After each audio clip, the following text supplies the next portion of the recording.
Chapter 5. Equal-mindedness. To be equally minded is to be peacefully minded, for a man cannot be said to have arrived at peace who allows his mind to be disturbed and thrown off the balance by occurrences. The man of wisdom is dispassionate, and meets all things with the calmness of a mind in repose and free from prejudice. He is not a partisan, but having put away passion, and is always at peace with himself and the world, not taking sides nor defending himself, but sympathizing with all.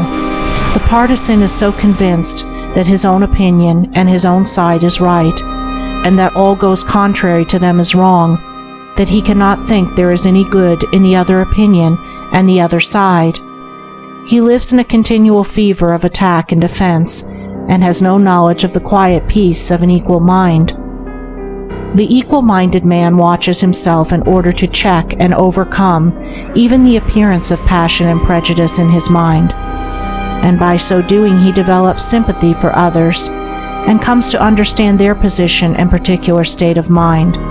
And as he comes to understand others, he perceives the folly of condemning them and opposing himself to them. Thus there grows up in his heart a divine charity which cannot be limited, but which is extended to all things that live and strive and suffer. When a man is under the sway of passion and prejudice, he is spiritually blind, seeing nothing but good in his own side, and nothing but evil in another. He cannot see anything as it really is, not even his own side, and not understanding himself, he cannot understand the hearts of others, and thinks it is right that he should condemn them. Thus there grows up in his heart a dark hatred for those who refuse to see him and who condemn him in return. He becomes separated from his fellow man, and confines himself to a narrow torture chamber of his own making.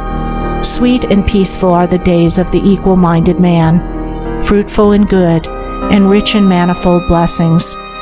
Guided by wisdom, he avoids those pathways which lead down to hatred and sorrow and pain, and takes those which lead up to love and peace and bliss.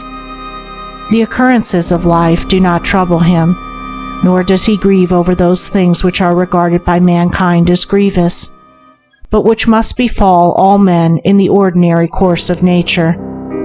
He is neither elated by success nor cast down by failure.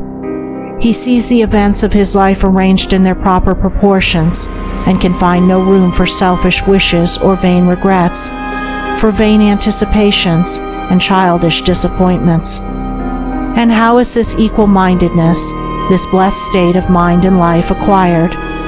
Only by overcoming oneself, only by purifying one's own heart, for the purification of the heart leads to unbiased comprehension. Unbiased comprehension leads to equal-mindedness, and equal-mindedness leads to peace.